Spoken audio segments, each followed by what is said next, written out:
Hello everyone. I don't know if you can see me, but my name's Jess and I'm the Health and Wellbeing Coordinator here at Silverchain. Today we've got a very special guest from NIB Health Insurance who are one of our partners, and they're here to talk to us about sleep health and also at the end give us a bit of an overview of what we can access as part of their health insurance plans. So we have the lovely Tassia here to give us a great presentation, and I hope you all enjoy. So I'm just going to hand over to her now, and I think she's got her slides up, so you should be able to see just the slides.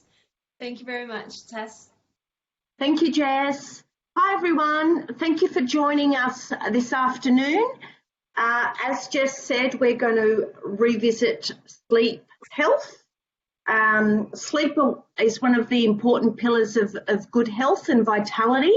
So it's integral to all aspects of health, and hopefully we can capture some learnings that we can put into place that help us deliver best outcomes for us. The session will run a little bit under 1 hour.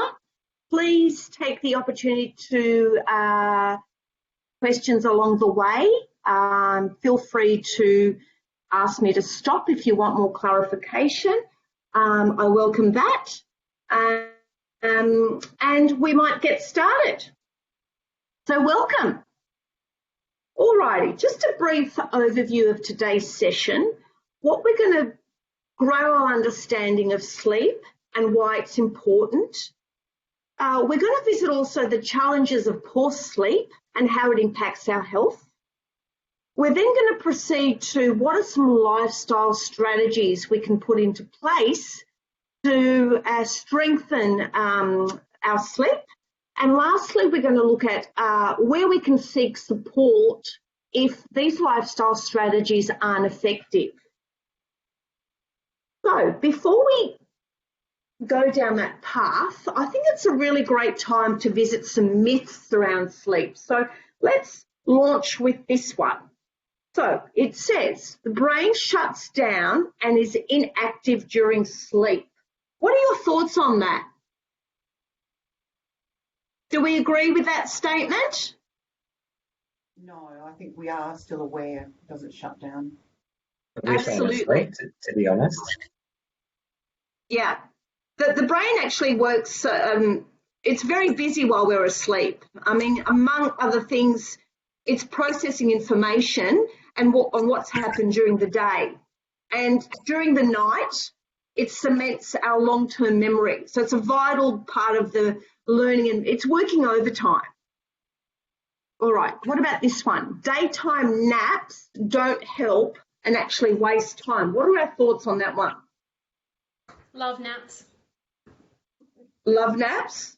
Anyone else? Yeah, sometimes you can have that 15, 20 minutes and you're refreshed totally. That'd be good. Lovely point. I like that one. We're going to build on that. That's a really good point. Anyone else? Okay. What's important about the length of the nap is that if it's short and sharp, it can be really, really effective. So I love that point. It's like we're working in cahoots and you're feeding into the story. So thank you so much. And the timing of the nap is also critical. So if we require a nap, we want it to be less than an hour, because any longer than that, we're going to feel groggy. And then we call that sleep inertia. But also from the timing of a nap, we don't want it to be later than mid-afternoon. So that's something to consider next time you have a nap. All right, we're on a good roll, and I think you've had a good night's sleep because you're firing on all pistons. What about this one? Sleeping in on the weekend prevents the effects of sleep loss during the following week. What do you think about this? It's a bit of a tricky one. Sleeping in on the weekend prevents the effects of sleep loss during the week. This one's talking about banking sleep. So it's different to sleep debt. So if you haven't slept enough, you can catch up on sleep, but you can't sleep in advance to make up for a bad week that's coming up.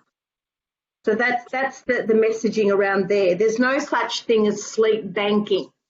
All right, let's move on. The brain adjusts quickly to changes in our sleep schedule. What are your thoughts on this one? I don't think it does, but I'm not quite sure. Yeah. Now, the most balanced response in this is that we're all different. You know, how quickly we adjust is very personal. It's a determinant of your internal body clock. But some people cope better than others, but it all takes time to adjust to changes, whether it's shift work or some other factors that are influencing the sleep. Okay, one more here and we'll move on. What are your thoughts on this one? If you find it hard to sleep or stay asleep, the usual cause is stress. Inconclusive? Yeah, there's too many factors that can go into it, I think. Agreed, exactly. I mean, there can be medical conditions as well. Drinking coffee too late for me is the biggest problem. Exactly right. And the other thing here I've got on this list is poor sleep habits. So it's not just that we're stressed. Stress can be an aspect of it, but it's not the only reason. I think you're doing all right, you know. Let's move on. We happy to move on? Yep. A lot of this information is shared to us from the Sleep Health Foundation. So these myths, and I've got at the end of this presentation, the Sleep Health Foundation as a reliable source of information. So let's move on. All right. So the next thing I want to share with you is the results of a significant survey that was done a few years ago. Now, this survey was done in partnership with the Sleep Health Foundation and Adelaide University. They surveyed over 1,000 adults of various ages, genders, and socioeconomic status. The objective of the study was to assess the scale of the health and social consequences of insufficient sleep and sleep disorders in Australia. So I've just got a snapshot of some of the findings. So straight away, we can say, based on the three insights shared here, that sleep problems are actually quite common. Inadequate sleep of either duration or quality affects 40% of the people that were surveyed, 40% of adults. Medical sleep conditions are quite common. 8% of people reported sleep apnea. Significant insomnia was reported in 1 in 5 and restless leg in 18% of the adults. Now, my thought is that perhaps these numbers are a lot higher because there'd be a whole lot of people that are undiagnosed. Because quite often, if you ask someone how they sleep, they'll generally say they sleep okay because they've never known good sleep. So towards the end of this presentation, there's a scale which I'm going to mention, and that allows people to explore if perhaps, based on a series of questions, and there's only 8, if they do, in fact, have one of these conditions. The last thing here is the average sleep reported was 7 hours. 1 in 8 people reported less than 5.5 hours an evening, and 8% reported over 9 hours. So look, the important thing here is that sleep is very unique. The best guide of if you've had it, it's not the number, it's also the quality. So if you feel refreshed, you've had enough sleep, is my take on that one. But I think the takeout from this particular slide is that a lot of us, in fact, are experiencing sleep problems. All right, next slide. The way we live our lives also has a huge bearing on how we sleep. So in this particular survey, 26, so nearly over 1 in 4 people reported using their computer overnight just before bed, and that they reported sleep difficulties and daytime impairment as a consequence. 16% of working adults did work before they went to bed.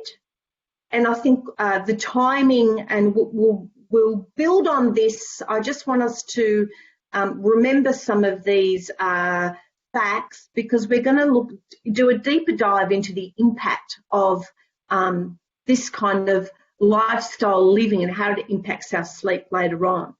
So 16% of people are doing work very close to bedtime, so they're staying alert and stimulated, and this has an impact on the way they sleep and how sleepy they perhaps may feel the following day. And just shy of 1 in 4 people typically report typical weekday routine of work and home duties doesn't allow them to get enough sleep. Now, I suspect in the current climate that figure may have changed. We're at home for a lot longer. So it'll be interesting if they did this survey during the current climate. So food for thought. The next slide is going to look at how this impacts work performance in the workplace.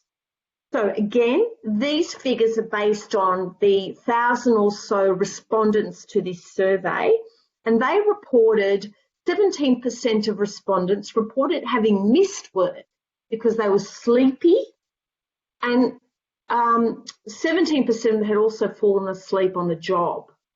So that's pretty scary stuff, depending on the nature of their work. If they're operating heavy machinery, and I guess the relevance for your organisation is if you've got people driving vehicles to see a client and they're experiencing poor concentration and falling asleep on the job, that could be quite detrimental.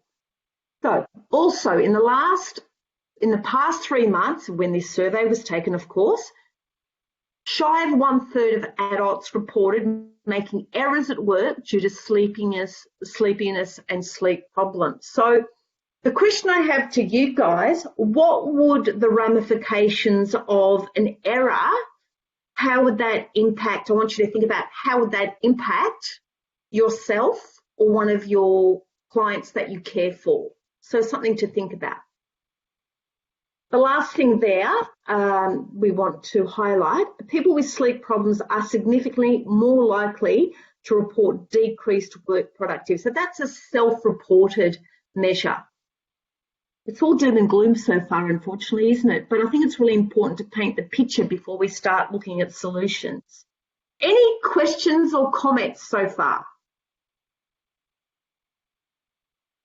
Okay, I'll push on. So the reality of the situation is 40% of us don't get enough sleep. Deloitte's also got involved in this survey to put a numerical value on this. And it's estimated in the year of 2016, this had a financial and wellbeing cost of $66.3 billion to our economy. And that equates to just shy of a cost of $9,000 per person in the impacts of poor sleep. So it's quite grim from a financial perspective. What we're going to do next is look at the importance of sleep. So what we want to look at, and this is all a refresh, I'm sure you're all familiar with this, but we just want to revisit it very quickly. So, depending on what documentation you look at, sleep is either reported as 4 stages or 5 stages. In this instance, we've grouped stages 3 and 4 and combined them. So, stage 1 of sleep, short-lived, the body starts to unwind and slow down. So, if you, based on that aspect of that first stage of sleep, if we are using our computers too close to bedtime, how is the body able to unwind and slow down? The brain is still active. If we're also doing work too close to bedtime, we're hyperstimulated. All right, so we're making it hard for us from the get-go. So eye movement at stage 1 starts to slow down, where our body's trying to unwind and slow down. This is also the stage where we're still quite alert, so we are easily woken. Now, do you remember, and it's happened to all of us, when you go to bed and out of nowhere your legs kick out, you feel like you're falling? This is happening at stage 1. So you're still quite alert. You're at the early stages of that sleep cycle. All right, let's push on. Stage 2 is, so stage 2 is building on stage 1. So we're still winding down. The brain, however, starts producing a sudden increase in brain waves. Then it slows down. You'll notice the body temperature drops and the heart rate slows down. So at this point, we're promoting mental and physical restoration. And remember in the myths that we just visited, we talked about naps, and we said that a nap, what's important is that it happens before late afternoon and that it's of short duration. Short duration equates to being in stages 1 and 2. So waking up before you progress into stage 3 and 4 is critical. So it's a great time to wake up during a power nap because you won't feel that grogginess. All right. So now we're going to progress to stage 3. We're starting to enter a deep sleep. There's no eye or muscle movement. Now, the critical feature of stage 3 and 4 is that it's quite restorative. The body starts to restore itself. There's physical recovery. Immune function is restored, energy is restored, and we're laying down aspects of memory and learning from that day. All right, the last stage of sleep, the brain becomes more active and dreaming occurs and it's more vivid. The heart rate and blood pressure increase. Breathing can become faster and irregular. And this is critical for learning and long-term memory and mood. We're going to talk about mood later on. So they're the features and the physiological impacts and the benefits of those 4 to 5 stages of sleep. Now, what is critical here is that we go through the cycles and stages of sleep over 4 to 5 cycles per evening. Now, the challenge is when sleep is interrupted. So with each cycle of sleep, progressing from stage 1 to stage 5, it becomes deeper in restoration and the long-term memory is much deeper and more efficient. So with each cycle that we progress, the benefits start to, we have a greater impact of benefit. What we're going to look at next, any questions around that? Does that ring a few bells, hopefully? Yes? Yeah. Okay. The challenges we have is then when we have disruptions to these cycles. So already here we're talking about the benefits of sleep. Immunity is strengthened. We feel energized. We have physical recovery. We lay down short-term memory. Our mood is improved. So all those things clearly, if we don't go through our 4 to 5 cycles, they're the things that are going to be impacted. And we're going to explore next the impact of fragmented sleep.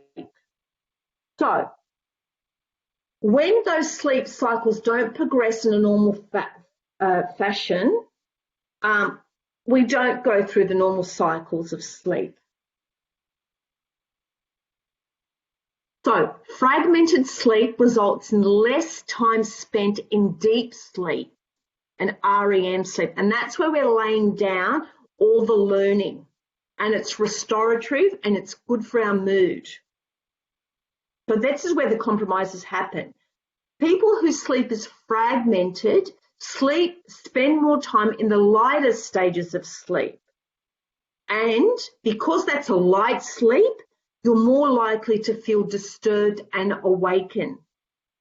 So that's quite profound as well, that the light sleep, it's not that, that deep repair doesn't happen and you're more likely to wake up continually. So to avoid frequent awakenings, it's important to tend to your sleep environment and resolve possible disruptions. If you do find yourself waking briefly, and this is the important thing, briefly during the night, stay in bed. We're also going to visit other strategies in this space further down in this presentation. But next what we're going to do is look at the relationship between poor sleep and mental health. So the important point here is that poor sleep and poor mental health go hand in hand. While most people who get poor sleep don't develop mental health conditions such as anxiety and depression, poor sleep and insomnia do pose a higher risk for mental ill health. So there's a close link between depression and poor sleep. It's a two-way link between mental health and poor sleep. Sleep disturbances like insomnia is both a symptom of depression and a risk factor for depression and anxiety. So the risk of developing a mental health condition increases up to 10 times for people who experience insomnia. So that's quite profound. The important thing here is that there's a strong relationship. The also positive thing about this is that treating one condition will often improve the other. So that's a profound impact too. And if you remember poor sleep, we talked about fragmented sleep, and in stage 5, there's a strong impact on mood. So if we're not getting those continual cycles because it's fragmented, you can see how this cycle perpetuates. It's still doom and gloom. I do apologise. There will be light at the end of the tunnel. All right, so next let's have a look at what are some health impacts of poor sleep. So when we feel tired, right? We feel like we're lacking energy. We find it hard to concentrate, remember things, and we might get grumpy. Lack of sleep can also impair our judgment and this can impact our physical coordination. So not getting enough sleep affects the way we feel, think, work, learn, and get along with other people. So really integral to every aspect of our being is the quality of our sleep, as well as the people that we work with, the people that we support, the people that we provide health care to, the people your family, your friends, everyone is impacted. Think about the time when you're not getting enough sleep and you're feeling tired and you're required to drive. So if we talk about being awake for greater than 24 hours, that's equivalent to having a blood alcohol level of greater than 0.05. So it's quite profound if we're in that experience. And hopefully that doesn't happen to us, but it's quite critical to understand energy and mood and that relationship with poor sleep. Any comments so far? Sorry, it's still doom and gloom. It will get better, I promise. All right. There are also some long-term benefits of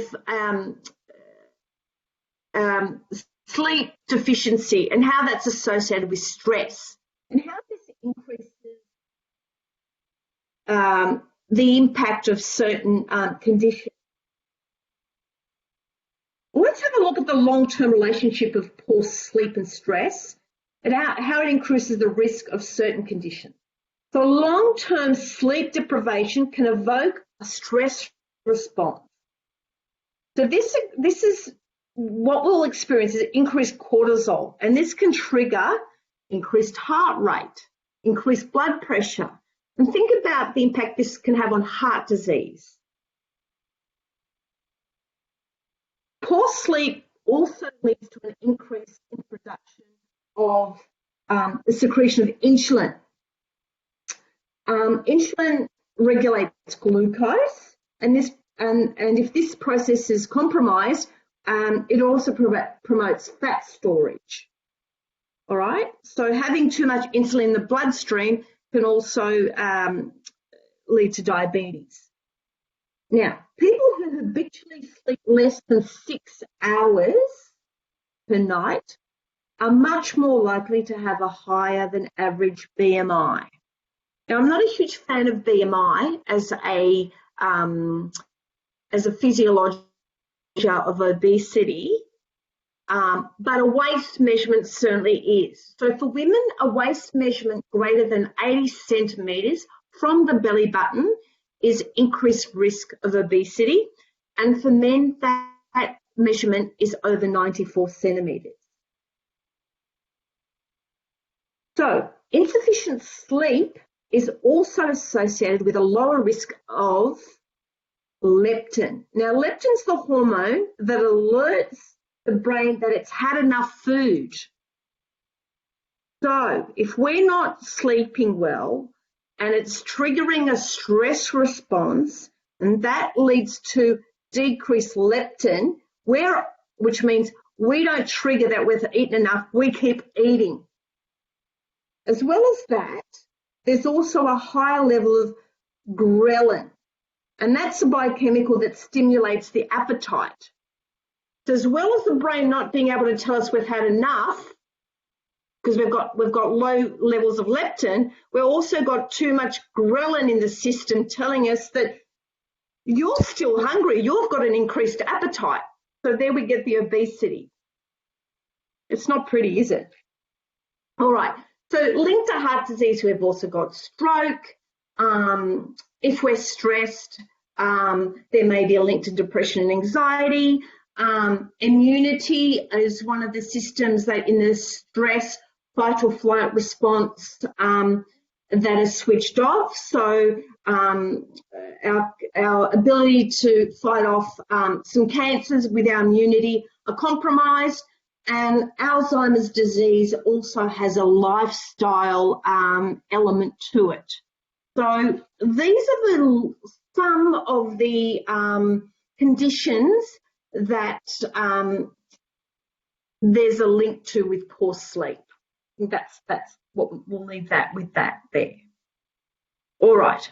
So we've now reached that time in this presentation where we're going to turn this around and focus on the positives. Right? Are you excited? Yes. Good. Yay. I thought you'd fallen asleep for a second. I had to check. All right. Look, I think it's really important to paint that picture, guys. I think it's critical to visit why sleep is important, what can go wrong with it when we don't get those continual cycles, and what are the impacts on our psychology, on our physiology, and the long-term impact on our help with certain conditions. I think it's really important to go there, although it's not pretty. I think it's important to go there. What I want to focus the rest of this session on are the positives and what are the lifestyle strategies that we can employ to turn this around. And the first of which is around developing a sleep schedule. So, our body's internal clock works best when there's a regular sleep routine, and also the avoidance of stimulating activities too close to bedtime. So if we go back and stages 1 and 2, particularly stage 1, setting the expectation around winding down. So winding down, what are the rituals that you can start to create or already doing that register with the brain that we are winding down and we're getting ready to sleep? Now, these wind down routine could be 30 minutes duration, 10 minutes, the whole thing. It's just a message to the brain to say, right, these are the 2 or 3 things that we start to do, and I know you're telling me we are getting ready for bed. So that could be a warm shower, brushing your teeth, reading a book, meditating, burning a lovely candle, a soothing chamomile tea, whatever those rituals are. Establish a routine. The brain likes regularity. It signals that message to the brain to wind down. As well as this wind down routine, you need to develop some time limits around this, and also time limits around lights out. Because the important about lighting is it triggers the message to the brain about melatonin, the hormone that tells your brain it's time to sleep, that picks up on light. Critical.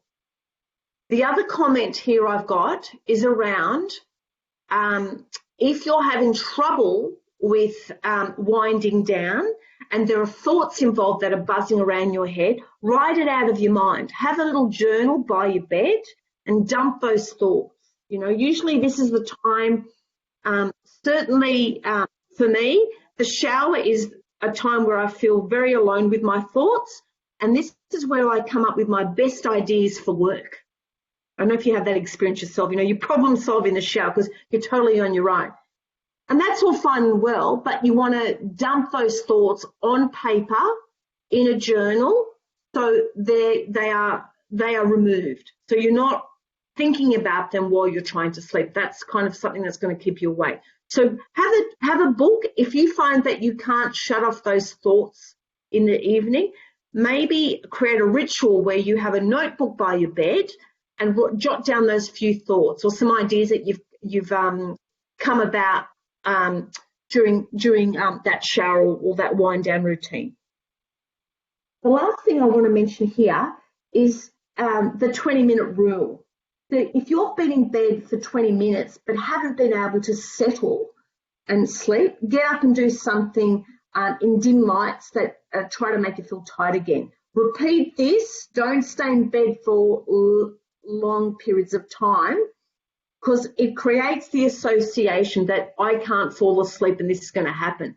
So in a few slides we're going to talk about cognitive behaviour therapy, and that's about creating certain routines and switching off that mind. So yeah, create a 20-minute rule. So if you find that you can't fall asleep, actually remove yourself from the bed and try to do something relaxing. Don't try to overstimulate.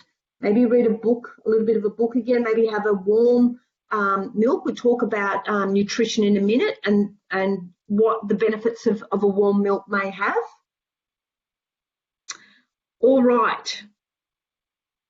Happy with that? Okay. So I think the important thing here is to develop a bedtime routine. Really critical. The brain likes routines.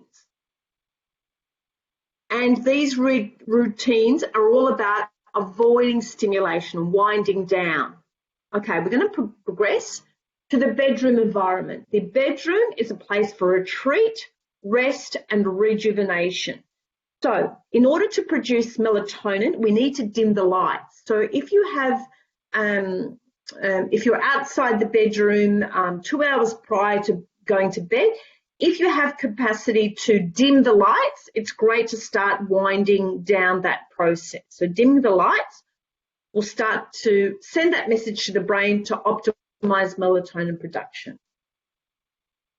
It goes without saying you want to reduce stimulation, external lights and noise where possible, particularly important for shift workers because they have challenges of sleeping during the day when noise and light are optimum. The other thing, I don't think we have a problem with this at the minute, but bedroom temperatures, the optimal temperature for the restful sleep is 18 degrees. I shared this fact with someone in the office in summertime, and I said, look, check, because he had a newborn and sleep was compromised. So we had this conversation around sleep. And their apartment was on the top floor, so he told me about how hot it is. And I said, oh, did you know that the optimal temperature for sleep is 18 degrees? So he went and did a temperature check, and he goes, oh, it was more than 18 degrees. And obviously that's not the only factor in play in this gentleman's home life or bedroom environment, but certainly bringing the temperature down is quite important. All right, the last thing I want to talk about here, briefly mention, is the bedding, whether it's your sheeting, making sure your sheeting allows you to stay relatively cool during the night or warm enough during the night. And I think special mention also goes to your pillow. You know, is the pillow you're sleeping on providing you with the right support? So there are certain pillows for people that sleep on their back, on their sides, and on their front. So make sure the pillow that you have is conducive to the way you sleep. And also the other thing I want to mention about pillows is that they are replaced appropriately. And to do the pillow test, so we don't have a visual with us here, but what I want you guys to do tonight is pick up your pillow and bend it. So if you bend your pillow lengthways and you let it go, it should recoil. So if you bend your pillow in half and then it doesn't recoil, I suspect it might be time to replace that pillow. It's no longer providing you with the right support. So that is something you can do for homework tonight. Do the pillow test. All right, so let's take you out of the bedroom for a minute and let's talk about daily habits. And I think what's important here from a daily habits perspective, timing is going to feature in a lot of these. We're going to talk about diet, exercise, and consumables and technology, but timing is a big factor in all of these. So let's start off with the diet.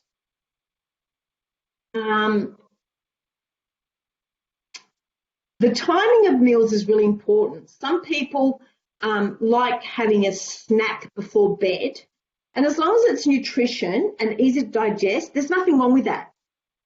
However, heavy meals too close to bedtime can disrupt sleep because you need to digest. It is a huge risk on indigestion. So if you're eating dinner within a couple of hours of sleep, it's best to have small meals, and so go for something that's higher in carbs, carbohydrates, and low in fat and protein. This is because carbs are easily digested, while fats and proteins spend a lot of time in the stomach. Now, if you, however, are eating and there's 4 to 5 hours before you go to bed, you have a bigger window for digestion. So you may want to incorporate a more protein and, well, maybe not fatty, but more of a protein-rich meal. What I want to talk about next is this tryptophan, serotonin, melatonin relation.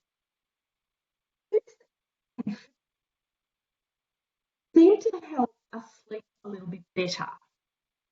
The tryptophan is an amino acid that is a precursor to the production of serotonin, which is a feel-good hormone, and serotonin is a step along the way to the production of melatonin, and that's the hormone that's the night hormone that triggers to the brain it's time to sleep. So food products that can help with serotonin production include foods that are rich in vitamin B. Vitamin B rich foods also help us manage stress. So it's interesting how there's a relationship building here around what helps in a stress space can also help us sleep.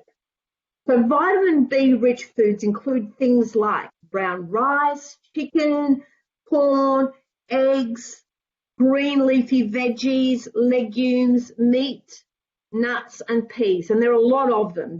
I've got an extensive list. Food sources that are high in minerals like in calcium include obviously milk, almonds, green leafy veggies, fish bones, etc. Magnesium is also important. Again, we're seeing a link to green leafy veggies, brown rice, sesame seeds, salmon, shrimp. We've got a lovely paella down the bottom there. Brown rice, mentioned again.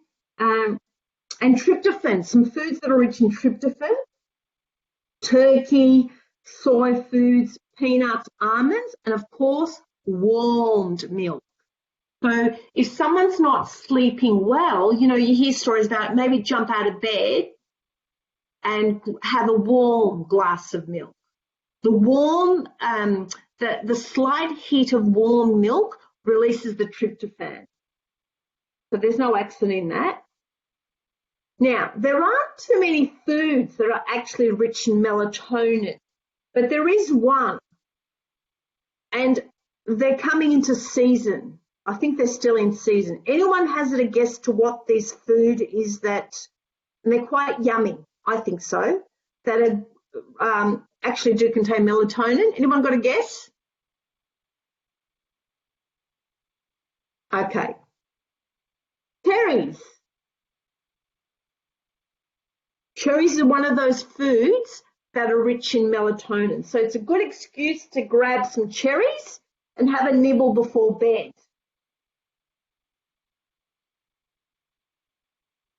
Alrighty, so omega-3 fatty oils are common in fish, and the omega-6 fatty oils are plant-based. So we've got here canola oil, flaxseed, grapeseed oil, sunflower oil, etc. So your omega-3 and 6 fatty oils are also important to include in the diet. All right. So that's diet for us. Exercise is also integral to improving the quality of our sleep. Getting enough exercise will help us develop better sleep, rest, and will help us fall asleep quickly and deeply. The important thing about sleep, however, exercise, it's when it's done. It can tire us out. You don't want to exercise, however, timing is what I'm referring to here, too close to bedtime. So if you exercise vigorously too close to bedtime, it's going to stimulate you. You're going to have trouble going to sleep. So a nice stretch or a bit of a yoga or meditative routine might be a good exercise closer to that bedtime. So again, timing is critical in that space. All right, caffeine. When we don't sleep well, remember we mentioned earlier on in this presentation that we feel tired and grumpy and our energy is low. This is sometimes where we leverage caffeine. And when we're talking about caffeine, we're talking about colas and chocolate. There's a lot of sources where we get this stimulant from. Alcohol and nicotine can also be other stimulants that we can leverage when our energy is low. But from a caffeine specific particularly, why don't we try aiming to 2 cups, no more than 2 cups during the day, because more than that can shorten the phases of our sleep cycle. And generally try to have this coffee before early afternoon because it can be disruptive. Alcohol can be sedative, but it's also disruptive. So it will help someone fall asleep, but it won't keep you asleep. So the quality of that sleep will be diminished, and there's no healthy dosage of nicotine. So obviously there's no benefits to that, but a glass of red wine is great for your heart. So we've spoken about technology, and the impact of technology is that it impacts and negates the production of melatonin. So it's not advisable too close to bed to be on our computers or our devices. All right, so there's some good news there, hopefully. The last thing I want to look at from a lifestyle perspective is shifting the mindset. And poor sleep is often the outcome of persistent negative thoughts. Such thoughts can create stress and anxiety, and it's continued troubling getting us to sleep and staying asleep. So we want to be able to break that worry cycle if our thoughts are keeping us awake. One of the best strategies, a gold standard strategy for shifting the mindset and breaking this worry cycle is cognitive behavior therapy. And it's the gold standard treatment for insomnia. And it helps identify and replace thoughts and behaviours that cause or worsen sleep problems with habits that promote sound sleep. So here we've got 4 techniques in that cognitive behaviour therapy technique. So the first one is bedtime restriction. So lying in bed when you're awake can become a habit that leads to poor sleep. So what you want to be doing here is restricting the time that you're in bed if you're not sleeping, because you don't want to create being in bed with I can't get to sleep. You want to restrict the time you're in bed if you're not sleeping. The next technique there is stimulus control, creating those rituals that meditation, relaxation, having a warm shower, that warm glass of milk. What are some rituals that you create that message to the brain to say you are getting ready for sleep? The next technique there is relaxation, and there's a few there that we can talk about, meditation imagery. In the next slide, we're going to share some apps that may be useful to take you through this cycle. And we've also got thought recognition. So when you recognise a negative thought that's keeping you awake, what are some, how can you reimagine that thought so it becomes, reframing it so it becomes more positive? And also recognising that that thought perhaps is not productive and parking that thought. How do you turn that thought around? Autogenic relaxation. It's a technique which involves progressive relaxation of the extremities. And the focus there is to stabilise the heartbeat, so you're maintaining slow, deep breaths. And what that's doing is it's triggering the relaxation response, and it's allowing you to enter peacefully and optimise that stage 1, 2 of sleep. Soothing sounds, and again we've got some apps that may be useful to provide that soothing sounds and stimulating that relaxation technique. And of course, mindful breathing stimulates that relaxation response. All right. So there's this, have you heard about the Epworth Sleepiness Scale? It's 8 questions that rate. Yes, was that a no? That was a no from me. Anyone heard of Adele. Okay. All right, Chantel. Look, this is just 8 little questions, and they're situational, and they talk about what is the likelihood of you falling asleep. And a couple of there's 8 questions, so short and sharp. So what is the likelihood of dozing? One example is when you're sitting and reading, watching TV. So it rates these scenarios. So it's a great little, if you Google Epworth Sleepiness Scale, you can do this little self-audit. And it's a great tool to, if you have concerns around, if you have any sleep disorders, it'll help you navigate that with those key questions. So you get a rating, and then that score, you can take next steps. So it's a really good 8 questions, nice and easy to rate yourself. Pass the survey around, survey the others in your household, and see what the responses are. All right, we're nearly there, guys. So what we've looked at are some lifestyle scenarios. If, however, a lot of these lifestyle strategies aren't effective, it may be worth speaking to a specialist, a trained specialist and professional, to find out what other solutions and treatments might be available. So my first recommendation is your GP. They have your history, your medical history. That would, to me, be the first point of contact if you need to seek further support. Now, Beyond Blue have a great support service. They have a chat line, which is there, and they'll be able to provide support. They also have this checklist, the K10 checklist.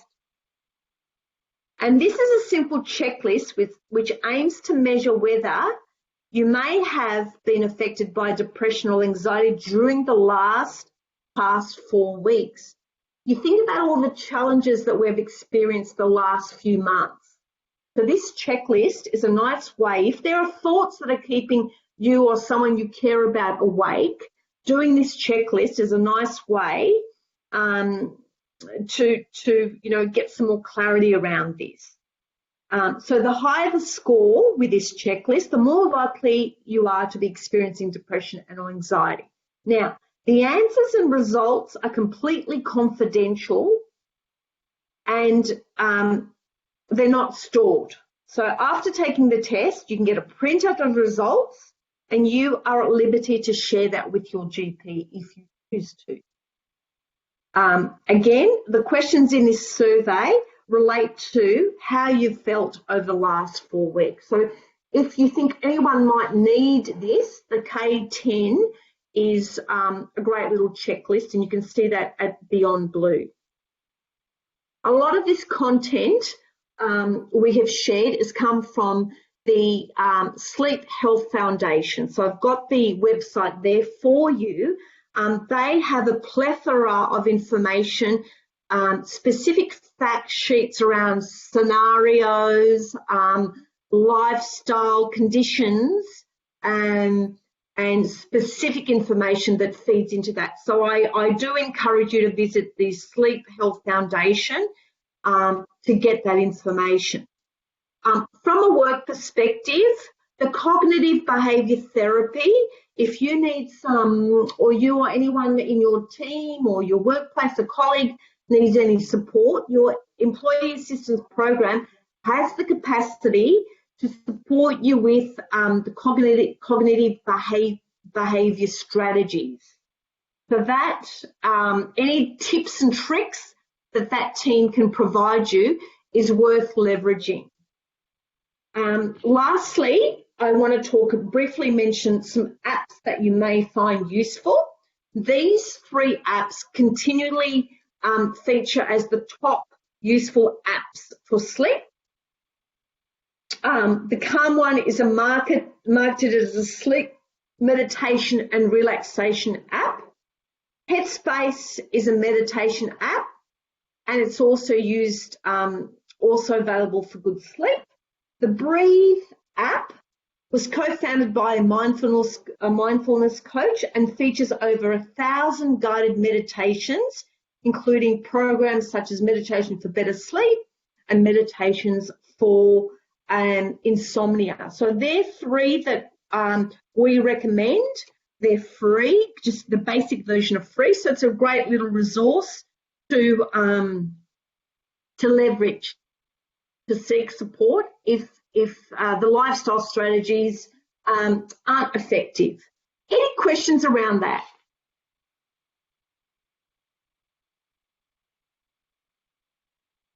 All right. It's a lot to digest, and I think if you know, I'd be really happy if there was one thing there, you know, incorporating a handful of nuts before you go to sleep if you feel you're going to have a restless sleep. I certainly feel that sometimes myself. So last night I thought, let me put this to the test, you know, like a handful of nuts that will help me, you know, improve the quality. I mean, that's alone is not going to improve the quality of your sleep, but it's a whole lot of things. But, you know, what are the little things I want you to think about? What are the one or two little things that you could do tonight to perhaps turn your sleep around or increase the quality of it? So if there's one or two little things that you could do, that's great. And it's about building on those little habits and rituals. Any questions? No. All right. No? Excellent. No? Some All good right. ideas. Yeah, thank you. Look at this. We're all doing this. We're not alone. I think 40% of us are the ones that reported it. I suspect the number is you know, another 50% on top of that, because a lot of people think they sleep well, but they've never slept well. So, you know, we can all sleep better, I think, is the take-home message in this space. And I urge you to leverage that support, or share this as a resource to people that you care about, because it's a big problem in our community, and it's a big factor of it is the way we live. Our switched on society is a big factor of this. All right. The last thing I want to mention before we wrap up. I'll jump in here, Tass, if that's all right. Yeah, of course. Thanks so much for that. Hi, everyone. My name's Leroy. I'm your relationship manager for NIB. I'm based here in Perth. Just wanted to remind you that you have a great corporate offer with us with a discounted rate that Silver Chain have negotiated for you people. And one thing that I wanted to highlight is that when you transfer from one health fund to another, you don't start from scratch. So I know that especially here in WA, we have a lot of long-term loyal HBF members that might be hesitant to switch because of that history. When you transfer, your waiting periods transfer with you. So if you cover for something now with your current health fund, we'll cover the equivalent of the current cover that you have with your health fund now. We also have a great offer at the moment running through June and July, where if you join your health plan as a new member, you get up to $200 in an e-gift card. There's terms and conditions that are available through our consultants. I encourage you to give us a call. Our consultants are trained to ask you the right questions about your situation to find the best cover for you. So that's the 1-800 number there. Awesome. Thanks, Leroy. Thank you. Thanks, Tass, for a great presentation. Yeah, very great. Good presentation. Thank you very much, and some really great information. Thank you. Yeah, no, thank you. It's a bit doom and gloom to start with, but I think the doom and gloom is important to put things into perspective. But I hope that we finish on a high. Yeah. Thank you.